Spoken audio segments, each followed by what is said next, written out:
নমস্কার বন্ধুরা, সকলকে স্বাগতম LR&R ক্লাসেস আমাদের এই ইউটিউব চ্যানেলে।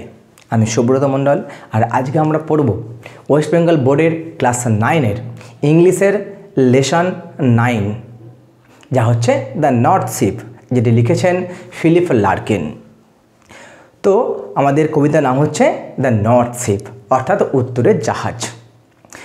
আমাদের এই কবিতার পড়ার আগে একটু আমরা জেনে নেব আমাদের যে কবি ফিলিপ লার্কিন সম্বন্ধে। দেখো প্রথমে কি বলছে, যে ফিলিপ লার্কিন, যার পুরো নাম হচ্ছে ফিলিপ আর্থার লার্কিন, তিনি ছিলেন একজন রিনাউন্ড, একজন বিখ্যাত, একজন ইংলিশ পোয়েট, একজন ইংরেজ কবি অ্যান্ড নভেলিস্ট, একজন ঔপন্যাসিক। His first book of poetry was the North Ship. তার প্রথম যে কবিতার বই তা হচ্ছে the North Ship, followed by 2 novels, এবং যার পর অর্থাৎ এই নর্থ শিপ লেখার পর তিনি কি করলেন, তিনি দুখানা নভেল, উপন্যাস তিনি লিখলেন, যার নাম ছিল জিল, অন্যটি হচ্ছে a girl in the winter. He came to prominence in 1955। তিনি মূলত বিখ্যাত হয়েছিলেন, তিনি খ্যাতি অর্জন করেছিলেন 1955 খ্রিস্টাব্দে with the publication of his second collection of poems, অর্থাৎ তার দ্বিতীয় যে কবিতার সংকলন তার দ্বারা, যার নাম হচ্ছে the Less Deceived, followed by the Whitsun Weddings and High Windows, এবং যার পর তিনি দ্য হোয়াইট সান ওয়েডিংস এবং হাই উইন্ডোজ তিনি লিখেছিলেন। এবং আমাদের এই আর্থার ফিলিপ লার্কিনকে ইংল্যান্ডের যে রাজ কবির পদ তা অফার করা হয়েছিল, যদিও তা তিনি প্রত্যাখ্যান করেছিলেন। এবার চলে আসি আমাদের যে কবিতার সম্বন্ধে। দ্য পোয়েম ডিসক্রাইবস, দেখো তোমাদের বইতে লেখা রয়েছে, the poem describes the journey of 3 ships. এখানে এই কবিতাটা বর্ণনা করছে 3টি জাহাজের বর্ণনা, অর্থাৎ 3টি জাহাজের যে যাত্রার কথা এখানে বর্ণনা করছে। That head to different destinations, যে 3টি জাহাজ 3টি বিভিন্ন গন্তব্যের দিকে রওনা হয়েছিল। হোয়াইল 2 শিপস রিটার্ন ব্যাক, যেখানে দুখানা জাহাজ তারা ফিরে এসেছিল। One presses forward and faces perils, তার মধ্যে একটি জাহাজ, অর্থাৎ এই 3টি জাহাজের মধ্যে একটি জাহাজ সে বাধ্য হয়েছিল সামনে এগিয়ে যেতে, সে কিন্তু অনেক বাধার সম্মুখীন হয়েছিল। অ্যান্ড ফেসেস কি বলছে, perils to continue its a long onward journey, অর্থাৎ সে যে তার দীর্ঘ পথ যাত্রা শুরু করেছিল, সেই যাত্রার মাঝে সে অনেক বিপদের সে মুখোমুখি হয়েছিল। Almost like a symbol of aspiration, যে জাহাজটা কিনা এখানে একটা উচ্চ আকাঙ্ক্ষার একটা প্রতীক। দ্যাট ওভারকাম অল অবস্টাকেলস, যে কিন্তু সব রকম বাধা বিপত্তি কাটিয়ে সে এগিয়ে চলেছিল। তাহলে এই 3টি জাহাজের মাধ্যম দিয়ে এখানে কবি আমাদের সমাজের 3 ধরনের মানুষের যে জীবনযাত্রা তার তিনি উল্লেখ করছেন। তাহলে আমরা চলে আসি এবার আমাদের মূল কবিতায়। দেখো, I saw 3 ships go sailing by, কবি বলছেন যে আমি দেখেছিলাম 3টি জাহাজকে সমুদ্রে ভাসতে। ওভার দ্য সি, সমুদ্রের উপরেতে দ্য লিফটিং সি, যেখানে সমুদ্র ছিল উত্তোলিত, বা বলতে পারি উত্তাল, অর্থাৎ যেখানে সমুদ্র ছিল প্রচণ্ডভাবে উত্তোলিত। And the wind rose in the morning sky, তাহলে সমুদ্র এখানে যে উত্তাল, অর্থাৎ সমুদ্র এখানে ফুলে ফেঁপে বেড়ে উঠছিল, তার কারণ কি? কারণ সেই সকালের আকাশেতে বাতাসের আগমন ঘটেছিল।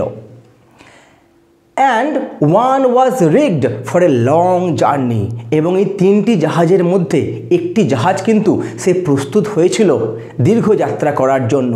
এখানে রিগড কথার অর্থ হচ্ছে ডেকোরেটেড, বা বলতে পারি আমরা যে সে প্রিপেয়ার হয়েছিল, সেখানে প্রস্তুত হয়েছিল। কি জন্য না, ফর এ লং জার্নি, একটা দীর্ঘ যাত্রা করার জন্য।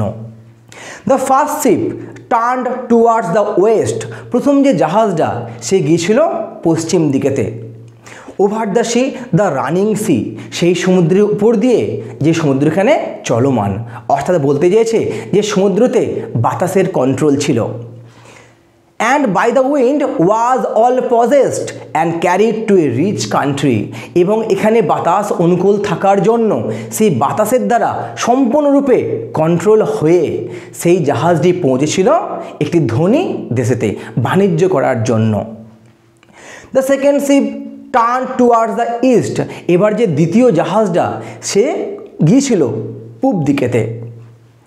ওভার দ্য সি, সমুদ্রের উপর দিয়ে, দ্য কোয়েকিং সি, এখানে সমুদ্র হচ্ছে কম্পিত। অর্থাৎ এখানে কবি বলছেন যে প্রথম যে জাহাজটা সেখানে কিন্তু বাতাস ছিল অনুকূল, কিন্তু এবার সেকেন্ড যে শিপটা এখানে বাতাস কিন্তু প্রতিকূল, অর্থাৎ সে কিন্তু বাতাসের প্রতিকূলে সে যাওয়া শুরু করেছিল।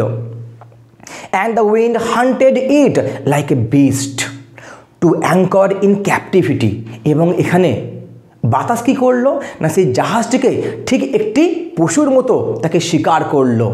ঠিক যেমন কোনো একটি হিংস্র পশু অন্য কোনো একটি পশুকে যখন শিকার করে, যখন তাকে হান্ট করে, তখন যেমন তার কন্ট্রোলে সেই শিকারী অর্থাৎ সেই শিকার করা সেই পশুটি থাকে, ঠিক তেমনভাবেই এখানে কি হচ্ছে না, বাতাস এই জাহাজটিকে সেকেন্ড শিপকে সেখানে কি করলো না, হান্ট করলো, শিকার করলো এবং তাকে বাধ্য করলো কি করতে না, অ্যাঙ্কর অর্থাৎ নোঙর ফেলতে, তাকে বন্দি করলো।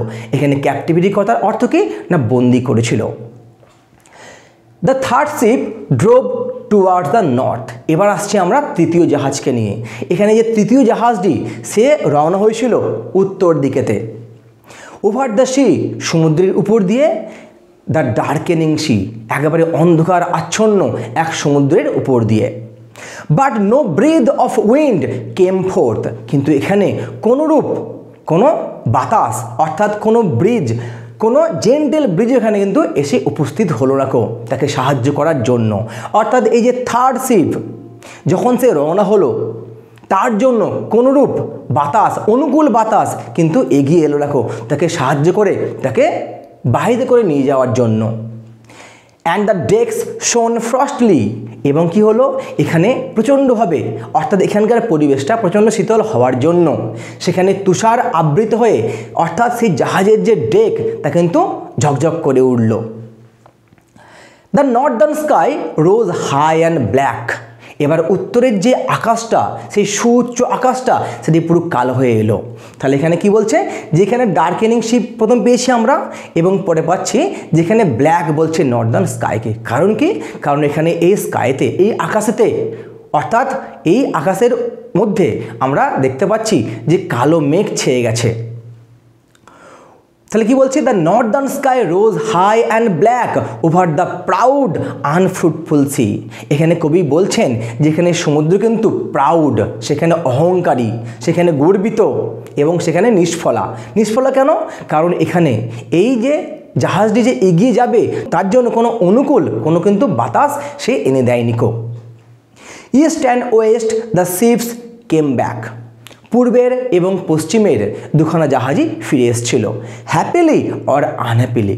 কেউ একজন ফিরে এলো খুব আনন্দের সঙ্গে, কেউ ফিরে এলো খুব দুঃখ ভরাভাবে। আমরা দেখেছি যে প্রথম যে জাহাজ সে কোথায় গিয়েছিল, সে গিয়েছিল পূর্ব দিকেতে বাণিজ্য করার জন্য। সেখানে বাতাস তাকে তার অনুকূলে থাকার জন্য তাকে বাহিরে করে নিয়ে গিয়েছিল, তাই সে ফিরল হ্যাপিলি। তাহলে ফার্স্ট শিপ যে গিয়েছিল পূর্ব দিকেতে সে কিন্তু ফিরে এলো হ্যাপিলিভাবে, এবং এখানে এই সেকেন্ড শিপটা সে কিন্তু ফিরে এলো আনহ্যাপিলি অর্থাৎ অসুখীভাবে। কারণ কি, কারণ আমরা দেখেছি যে এখানে বাতাস তার প্রতিকূল হওয়ার জন্য সে কিন্তু বন্দী হয়ে গিয়েছিল, সে সেখান থেকে আর এগোতে পারেনি তাহলে এখান থেকে এই অবধি আমরা পেলাম মোট 3 রকম জাহাজের কথা, এবং এই 3 রকম জাহাজের মাধ্যম দিয়ে কবিকে তুলে ধরছেন আমাদের সমাজে বসবাসকারী 3 ধরনের মানুষের কথা। প্রথম যে জাহাজ উনি বললেন যে জাহাজ খুবই অনুকূলেতে বাতাসের সাহায্য নিয়ে সে পৌঁছে গেল কোথায় না, ধনী একটি দেশেতে বাণিজ্য করার জন্য। ঠিক এরকমভাবেই আমাদের সমাজে আমরা দেখি যে বিভিন্ন ধরনের মানুষ রয়েছে যারা কিন্তু সোনার কাঠি নিয়ে জন্মগ্রহণ করেছে, তারা তাদের পারিবারিক অনেক রকম সাহায্য প্রাপ্ত হয়ে তারা কিন্তু পৌঁছে যায় তাদের লক্ষ্যস্থলে, অর্থাৎ তারা কিন্তু তাদের লক্ষ্য তারা সম্পূর্ণ করতে পারে। আবার দেখি যে আর এক রকম যে মানুষ রয়েছে যারা কিন্তু সামান্য এগিয়ে গিয়েও তারা কিন্তু বন্দী হয়ে যায়, অর্থাৎ তারা কিন্তু সেখান থেকে আর এগোতে পারে না ঠিক এই সেকেন্ড শিপের মতো। এবং যে থার্ড শিপ কি দেখছি আমরা, দেখো বলছে যে but the third went wide and far, কিন্তু সেই তৃতীয় জাহাজটা সে আরও বিস্তারিতভাবে আরও দীর্ঘ পথ সে কিন্তু এগিয়ে গিয়েছিল। ইনটু অ্যান আনফরগিভিং সি, একটা কি, একটা আনফরগিভিং, অর্থাৎ যে সমুদ্রখানেতে তা কিন্তু কোনোভাবেই ফরগিভ অর্থাৎ ক্ষমা করছিল না কো। আন্ডার এ ফায়ার স্পিলিং স্টার, কার তলা দিয়ে, না একটি আগুন ঝাড়ানো একটি তারার তলা দিয়ে। এখানে ফায়ার স্পিলিং স্টার এটার মাধ্যম দিয়ে কবি এখানে বুঝিয়েছেন পোলার স্টারকে, অর্থাৎ বলতে পারি আমরা যে ধ্রুব তারাকে। And it was rigged for a long journey, এবং এই জাহাজটাই সে কিন্তু সজ্জিত হয়েছিল, সেখানে ডেকোরেটেড হয়েছিল, সেখানে প্রিপেয়ার্ড হয়েছিল সেই দীর্ঘ যাত্রা করার জন্য। তাহলে এখানে থার্ড শিপের মাধ্যম দিয়ে কবি তুলে ধরলেন সমাজের সেই তৃতীয় সেই শ্রেণীর মানুষের কথা, বা তৃতীয় ধরনের সেই মানুষের কথা যারা কিন্তু জীবনে অনেক সংগ্রাম করে তারা তাদের লক্ষ্যস্থলের দিকে এগিয়ে যায়। তাহলে এই ছিল আমাদের কবিতা দ্য নর্থ শিপ। আমি আশা করব তোমরা ভালোভাবেই বুঝতে পেরেছ। এই যে আমাদের দ্য নর্থ শিপ, এই লেসন থেকে কোনরূপ এমসিকিউজ বা কোনো নোটস পাওয়ার জন্য তোমরা অবশ্যই আমাদের যে ওয়েবসাইট রয়েছে lrnr.in তোমরা ভিজিট করো এবং সেখানে তোমরা তা সংগ্রহ করো। ধন্যবাদ সকলকে।